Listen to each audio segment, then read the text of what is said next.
بسم اللہ الرحمن الرحیم۔ کل آپ حضرات کے سامنے روزے کے تعلق سے کچھ باتیں آئی تھیں کہ کن چیزوں سے روزہ ٹوٹتا ہے اور کن چیزوں سے روزہ نہیں ٹوٹتا۔ آج جو ہے یہ بات کرنا ہے کہ شریعت کی طرف سے کن کے لیے روزہ نہ رکھنے کی اجازت ہے، یعنی کہ ہمیں سے ایسا کون سا بندہ ہے جس کے لیے شریعت کی اجازت دیتی ہے کہ وہ روزہ نہ رکھیں، جو روزہ رکھا ہوا ہے تو روزہ توڑ دیں۔ قرآن پاک میں اللہ رب العزت نے ایسے دو بندوں کا ذکر کیا ہے کہ جن کے لیے روزہ چھوڑنے کی اجازت ہے یا رکھا ہوا ہے تو وہ روزہ توڑ بھی سکتا ہے۔ وہ دونوں کون ہیں؟ اللہ رب العزت ارشاد فرماتے ہیں اعوذ باللہ من الشیطان الرجیم ومن کان منکم مریضا او علی سفر فعدۃ من ایام اخر، کہ تم میں سے جو شخص بیمار ہے یا سفر پر ہے تو ایسے لوگوں کے لیے اجازت ہے کہ وہ روزے کو چھوڑ کر بعد میں روزوں کی گنتی کو پوری کر لیں۔ بیمار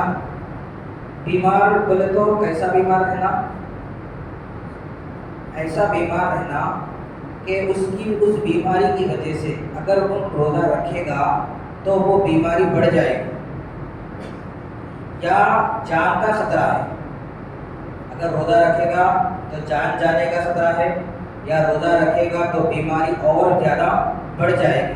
اگر ایسے چانسز ہے تو شریعت کہتی ہے کہ ایسے بیمار کو اب وہ روزہ توڑ سکتا ہے یا روزہ چھوڑ سکتا ہے، لیکن یہ بھی یاد رکھنا کہ بعد میں اس روزے کی قضا کرنا پڑے گا۔ جو روزہ چھوڑ گیا اس روزے کی بعد میں قضا کرے گا۔ اسی طریقے سے مسافر کے لیے بھی شریعت کی طرف سے اجازت ہے کہ وہ روزے کو چھوڑ سکتا ہے اور بعد میں روزے کی قضا کر سکتا ہے۔ آج کل تو سفر آسان ہے، اگر روزہ رکھ لیا جائے تو بہتر ہے، روزہ پورا کر سکتے ہیں، لیکن شریعت کی طرف سے اجازت ہے یہ بھی کہ اگر وہ سفر سے مراد سفر شرعی، یعنی کم سے کم اس کا سفر جو ہے 75-77 کلومیٹر کا سفر ہو، اگر اتنا لمبا سفر ہے تو ایسے سفر کے لیے اس کی واسطے اجازت ہے کہ وہ روزہ اس دن کا چھوڑ کر بعد میں روزے کی قضا کرے، بعد میں روزہ قضا کرنا ہی ہے۔ تو ان دونوں کے لیے جو ہے روزہ چھوڑنے کی یا روزہ توڑنے کی اجازت ہے، لیکن بعد میں روزوں کی قضا کرنا ضروری ہے۔ اب بعض لوگ بلا کسی عذر کے روزہ چھوڑ دیتے ہیں، چھوٹا بہانہ بنا دیتے ہیں، روزہ چھوڑ دیتے ہیں۔ ایسوں کے واسطے تو بڑی حدیث مبارکہ کے اندر آئی ہے۔ ایک حدیث حضرت ابو امامہ باہلی رضی اللہ عنہ کی ہے جو سنن بیہقی الکبریٰ کے اندر آئی ہے کہ اللہ کے رسول صلی اللہ علیہ وسلم نے ارشاد فرمایا کہ ایک مرتبہ میں سو رہا تھا، دو فرشتے آئے اور دو فرشتے آ کر مجھے ایک بہت بڑی پہاڑی کے پاس لے گئے، بہت دشوار گزار پہاڑی ہے،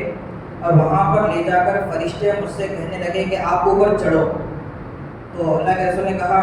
فرشتوں سے کہ میں یہ پہاڑی پر نہیں چڑھ سکتا، تو فرشتوں نے کہا کہ ہم تمہارے لیے آسان کر دیتے ہیں۔ چنانچہ وہ فرشتے اللہ کے رسول صلی اللہ علیہ وسلم کو اس پہاڑی کے پاس اوپر لے کر گئے، اور کچھ اوپر جانے کے بعد چیخوں کی آوازیں آئیں۔ اللہ کے رسول صلی اللہ علیہ وسلم نے پوچھا کہ یہ چیخیں کی ہیں؟ تو فرشتوں نے کہا کہ یہ جہنمیوں کی پکار ہے۔ پھر اس کے بعد کچھ اور آگے مجھے لے جایا گیا، وہاں پر میں نے دیکھا کہ لوگوں کو ایڑیوں کے بل لٹکایا گیا ہے، ایڑیوں کے بل لٹکائے گئے ہیں، اور ان کے یہ بانچیں یعنی یہ جو جبڑے ہیں، جبڑے پورے چھلے ہوئے ہیں اور اس کے اندر سے خون رس رہا ہے، خون نکل رہا ہے۔ تو اللہ کے رسول صلی اللہ علیہ وسلم نے پوچھا کہ یہ کون لوگ ہیں جن کو اس طرح کی سزا دی جا رہی ہے؟ تو فرشتوں نے کہا کہ یہ وہ لوگ ہیں جو روزہ رکھتے تھے اور افطار سے پہلے افطار کر لیتے تھے، یعنی افطار کا وقت آنے سے پہلے جلد بازی میں روزہ افطار کر لیا کرتے تھے، تو یہ ان لوگوں کی سزا ہے۔ تو اب اس سے اندازہ لگا سکتے ہیں کہ جو لوگ روزہ رکھیں اور پھر افطار سے پہلے افطار کر لیں، یعنی وقت ہونے سے پہلے ہی افطار کر لیں، ایسے لوگوں کی یہ سزا ہے۔ تو اب جو لوگ جان بوجھ کر بغیر کسی عذر کے روزہ چھوڑ دیں گے تو پھر ان کی کیا سزا ہوگی،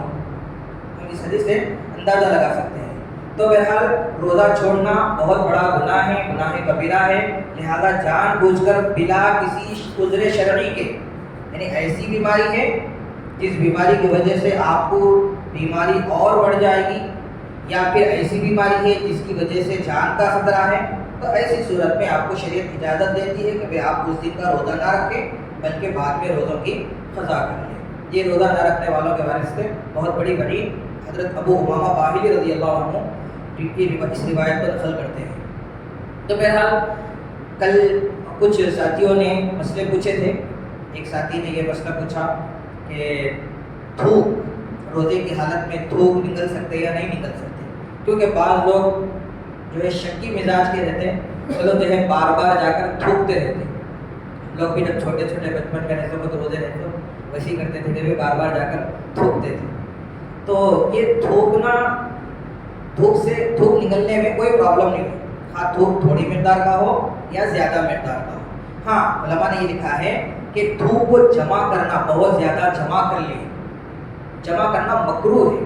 اگرچہ کہ وہ بھی نکلنے سے روزہ نہیں ٹوٹے گا، لیکن جمع کر کے نکلنا یہ مکروہ ہے روزے کی حالت۔ اسی طریقے سے روزے میں کوئی چیز چکھنا، چکھ کر تھوک دینا، جیسے بعض عورتوں کو مسئلہ رہتا گھروں میں پکوان کرتی ہیں، سالن پکواتی ہیں، تو نمک وغیرہ کا ایشو ہو جاتا، بعض شوہر ظالم ہوتے، تو اگر ایسا کہیں مسئلہ ہے تو اس عورت کے واسطے اجازت ہے کہ وہ چکے زبان پر لگائیں اور پھر اس کو تھوک دیں، اس سے بھی روزہ نہیں توڑتا، چکھنے سے بھی روزہ نہیں توڑتا۔ اسی طریقے سے کسی نے کل یہ مسئلہ پوچھے تھے میں نکلنے کے بعد یہاں سے کہ بھئی ٹوتھ پیسٹ کر سکتے یا نہیں کر سکتے روزے کی حالت میں۔ مسواک تو کر سکتے ہیں، مسواک کرنا تو سنت ہے، اور مسواک کی وجہ سے جو آپ کے حلق کے اندر تری آتی ہے اس سے بھی روزے میں کوئی حرج نہیں ہوتا۔ ٹوتھ پیسٹ اگر آپ برش کے ساتھ اگر استعمال کریں گے تو برش میں کیونکہ ذرات، کیونکہ جب آپ رگڑتے ہیں تو اس سے بہت زیادہ ذرات نکلتے ہیں، تو وہ غیر محسوس طریقے سے وہ ذرات اندر جانے کا امکان رہتا ہے۔ تو اگر ٹوتھ پیسٹ اگر لگانا ہے اور ضروری ہے، بسا اوقات آفسوں میں ضروری ہو جاتا، کبھی آپ کو میٹنگ فیس کرنا رہتا، تو اس موقع پر کسی سے آپ کو بات چیت کی ضرورت پیش آتی، تو آپ کے منہ سے اگر کوئی بدبو آئے تو مناسب نہیں رہتا، تو اس موقع پر آپ تھوڑا سا پیسٹ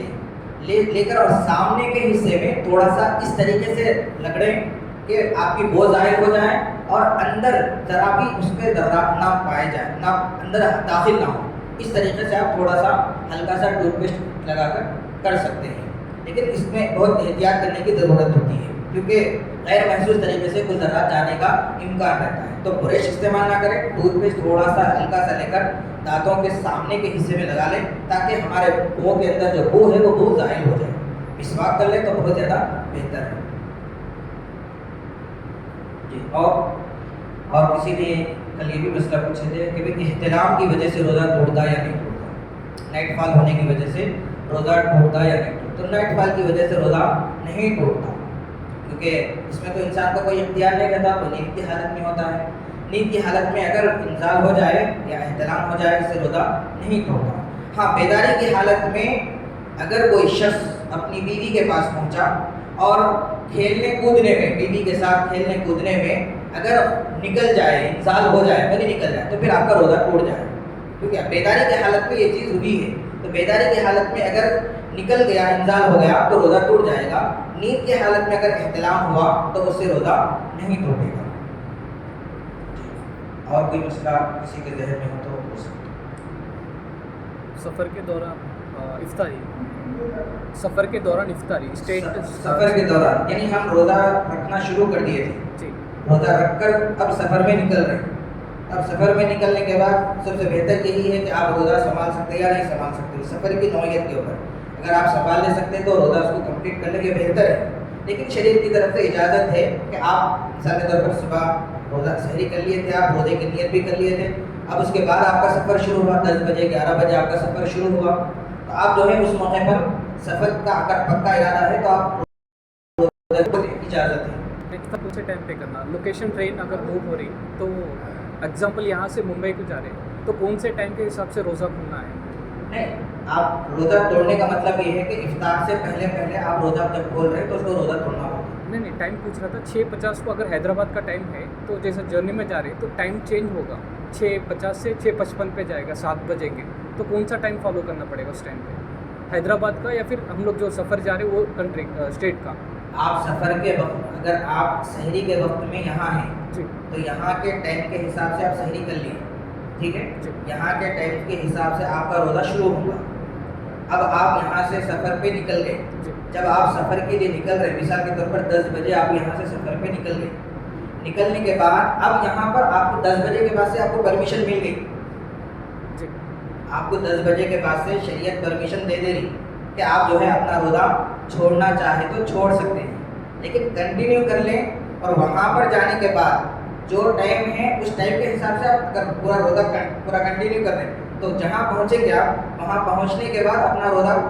افطار کر سکتے ہیں، وہاں کے ٹائم کے ساتھ یہاں کے ٹائم کے ساتھ۔ جی اگر مان لیجیے کہ وہ رات کے 11 بجے ٹرین پہنچ رہی، سفر کے دوران میں کون سے ٹائم سے کھلنا ہے؟ آپ سفر میں ہی ہوں میں، 6:50 حیدرآباد میں افطار کھلے گا، جی اس ٹائم پہ ٹرین چل رہی ہے ابھی، تو کون سے لوکیشن کے حساب سے کھلنا پڑے گا؟ جہاں جس لوکیشن پہ آپ ہیں اس لوکیشن کے حساب سے آپ وہاں کا ٹائم فالو کریں گے۔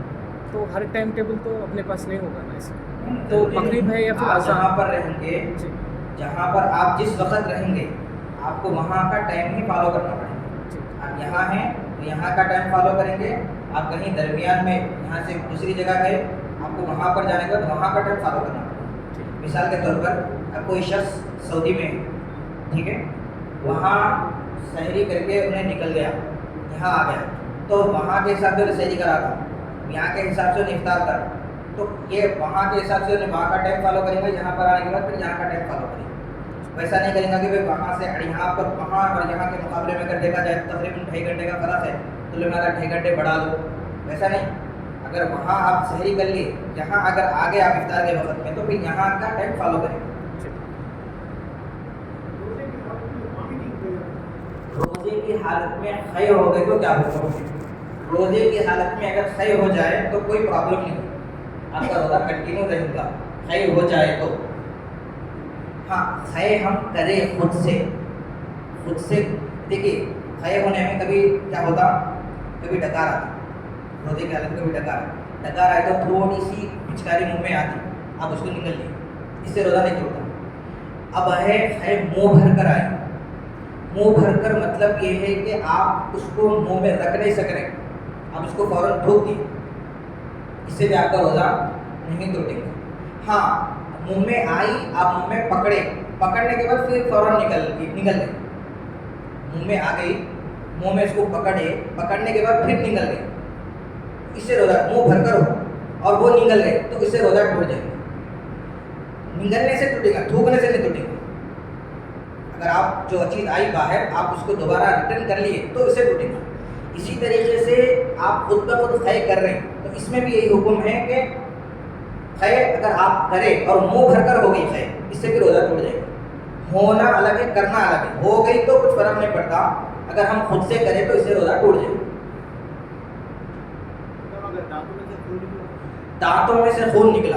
اگر دانتوں کے اندر سے خون نکل کر اتنی مقدار میں ہے کہ تھوک اور خون جب ملتا تو تھوک زیادہ دکھ رہا ہے یا خون زیادہ دکھ رہا ہے؟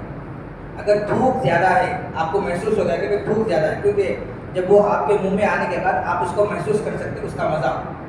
خون کا مزہ آتا، تو اگر خون کی مقدار زیادہ ہے اگر آپ اس کو نگل لیں تو اس سے روزہ ٹوٹ جائے گا۔ اگر تھوک کی مقدار زیادہ ہے تو روزہ نہیں ٹوٹے گا، یعنی ہلکا پھلکا تھوک میں ملا ہوا ہے خون، اس سے روزہ میں فرق نہیں پڑتا۔